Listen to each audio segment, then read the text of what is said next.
Welcome to a new episode of podcast from انجليزى الكبار. In this series, you will learn mature English that you can use to discuss serious and valuable topics.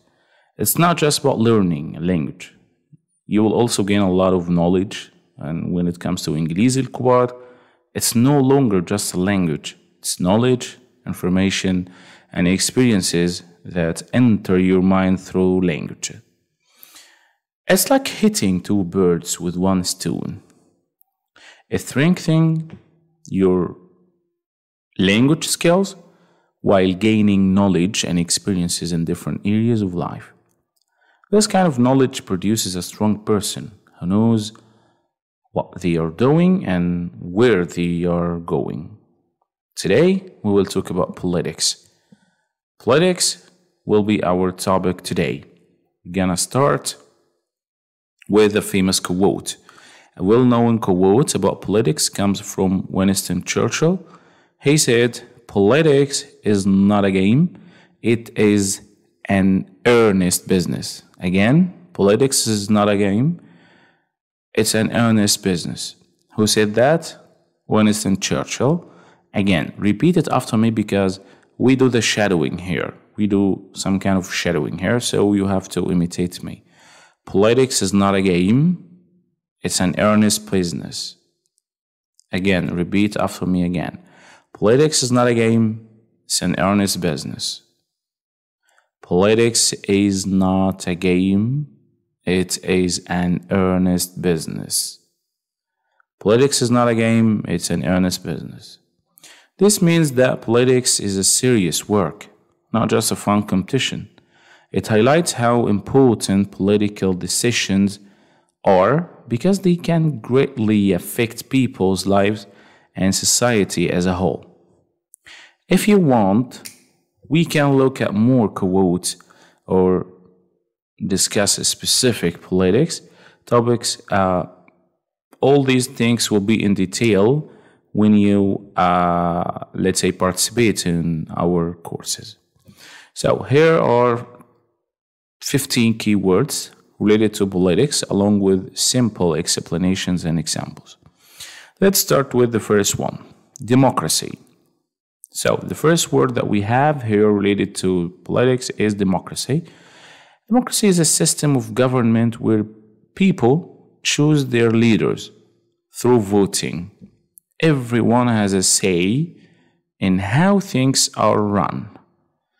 So what does democracy mean? It means people choose their leaders. People vote, and everyone has a say in how things are run. Example, citizens vote for their president every 4 years in a democratic election. This is an example of a democracy system in a country. Number two, elections. So the word number two that we have is elections. Elections is a process where people select their leaders or representatives by voting. Elections can occur at local, states, or national levels. So the process of choosing someone to represent people called elections. And we have an example here. Local elections might determine the ruler of the city or something. People elect to choose the leaders. Legislation, we have the word legislation. Legislation is the process of making laws. Lawmakers propose and vote on new laws that affect society. You understand that? So the process of putting laws by lawmakers called legislation. Okay, legislation means the process of making laws by lawmakers. Political party, word number four, political party. The political party is an organized group that shares similar beliefs about government and politics. Example, the Democratic Party and Republican Party in the US have different views on issues like healthcare. So the political party, they are like a group of people who believe in some issues, or they have some different opinions, or they have their own opinions. So they are a political party.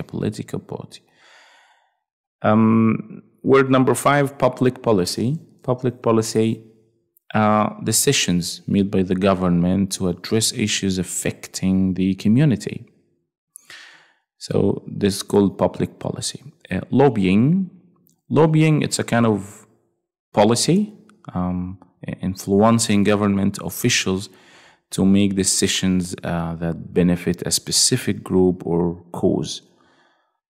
Okay, so if some people are trying to follow lobbying policy, they will keep talking about something. They lobby for something. They talk about it. They fight for it. They will do a lot to make it done in front of their eyes.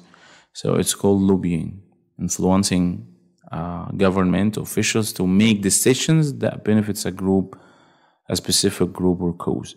Civil rights, the right that protect individuals' freedoms and ensure equality under the law.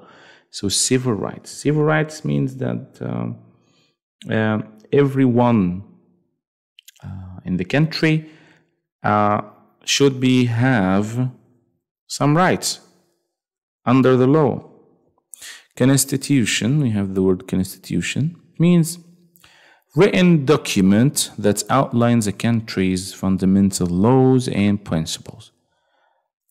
So again, constitution means a written document that outlines a country's fundamental laws and principles. So the constitution is a written document that has the laws and what should people do, what should people follow, what should people respect, what shouldn't people do, like this, constitution. Bureaucracy, a system of government where officials manage day-to-day operations through various agencies. It's called bureaucracy. Let's say the officials or the leaders or the someone who is like the CEO, okay, he manages day-to-day operations, and it's a bad system of management, by the way, bureaucracy. So it's like if you want to do something, if you want to get a paper, if you want to get some paper from the government or from any governmental organization, you have to wait for, let's say, the officials to agree.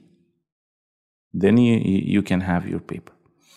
Globalization, the word number 10, globalization. The process of countries becoming more connecting through trade, culture, and communication. So the word globalization means the countries becoming more connected through trade, culture, and communication. Okay? Okay, so we have 10 words now. Let's pronounce them again. Democracy, elections, legislation, political party, public policy, lobbying, and civil rights, constitution, bureaucracy, globalization. Okay, that's all about the words. You have to repeat them and try to repronounce them again, because they are very important when it comes to the advanced English. Everybody uses them when he is speaking about politics. So I have five political idioms and expressions. They are so famous. The first one, the elephant in the room. The elephant in the room, it means there is a big problem that everyone knows about, but no one wants to discuss. So there is an elephant in the room. It means we have a big problem here and everyone knows about this, but nobody wants to speak about this. You get it? So number two, barking up the wrong tree. So number two, barking up the wrong tree. It means making wrong assumption or pursuing the wrong course of action. So when you achieve a lot of things, but they are not related, so you are barking up the wrong tree. So I said managing or making a wrong assumption or pursuing the wrong course of action. For example, if you think this policy will fix everything, you're barking up the wrong tree. Okay, so number three that we have, crossing the aisle. Crossing the aisle means working with members of the opposite party. You know that? You work with your rival, your enemy, for example. So you crossed the aisle. For example, the senator is known for crossing the aisle to support whatever.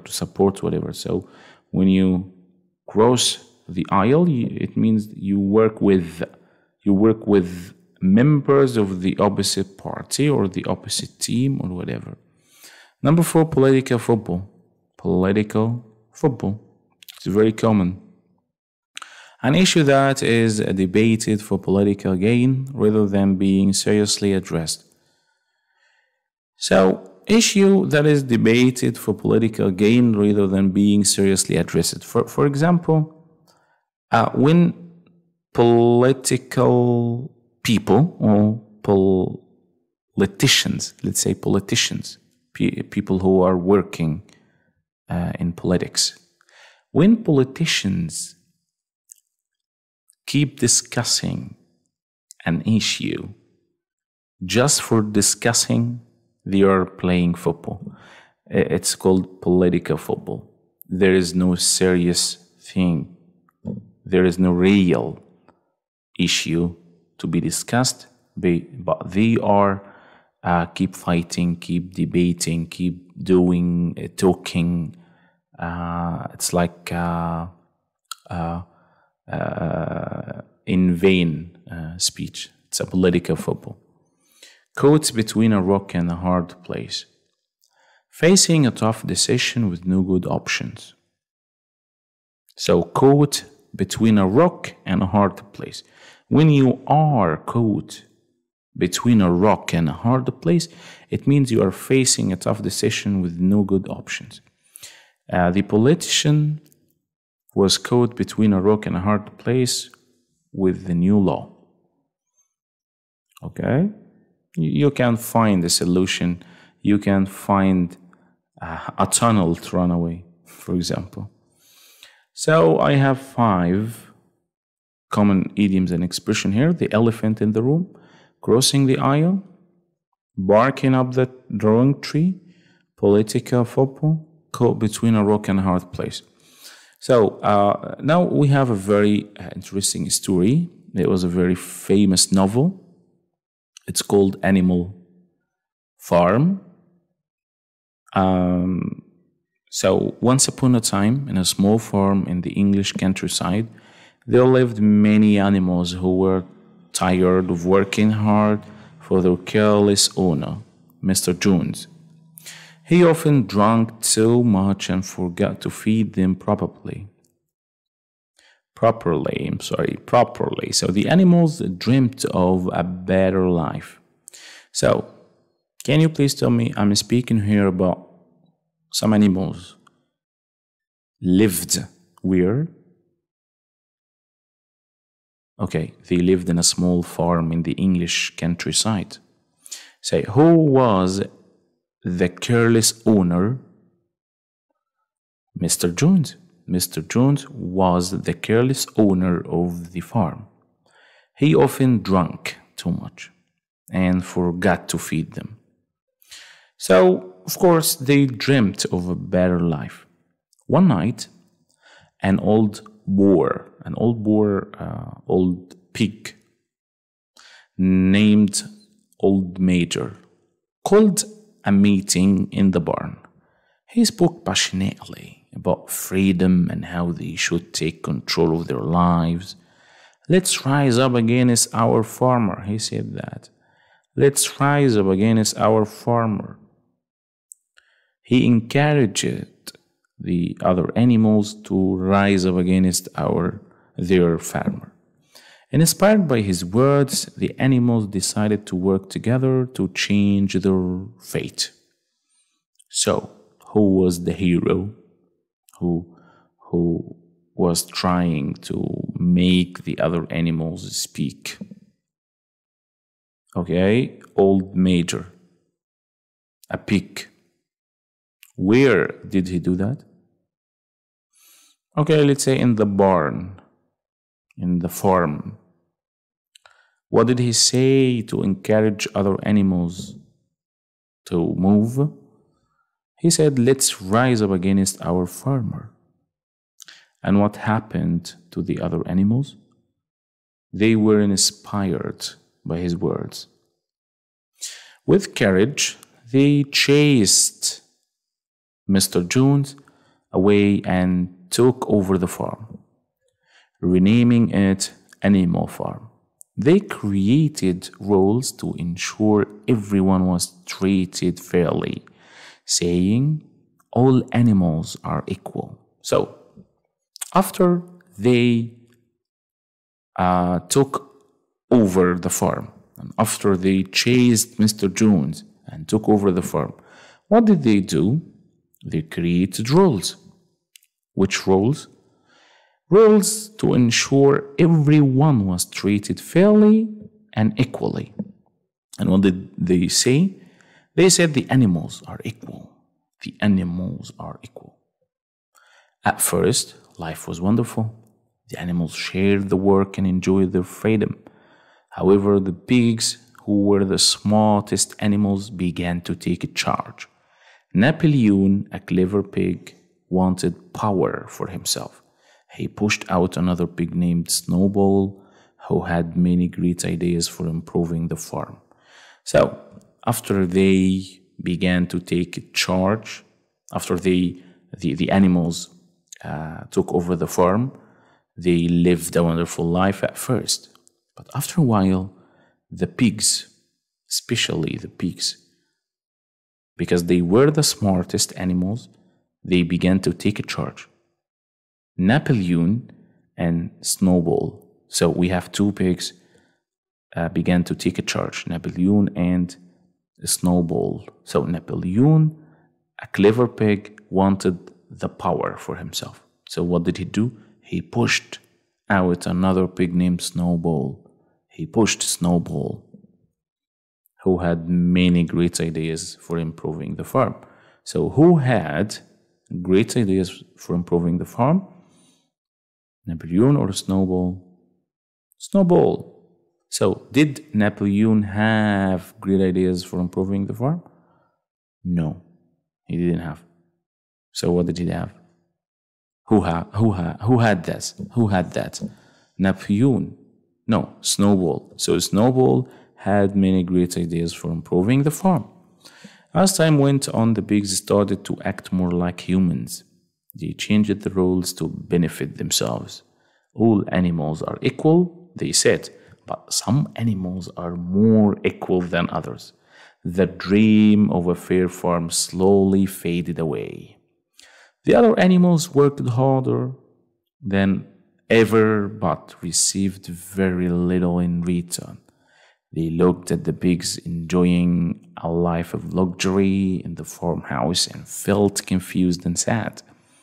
In the end, the animals realized that their hopes for a better life has been taken away. The new leaders were just as bad as the old ones. They learned that power can change good intentions, and that something a dream can turn into a nightmare.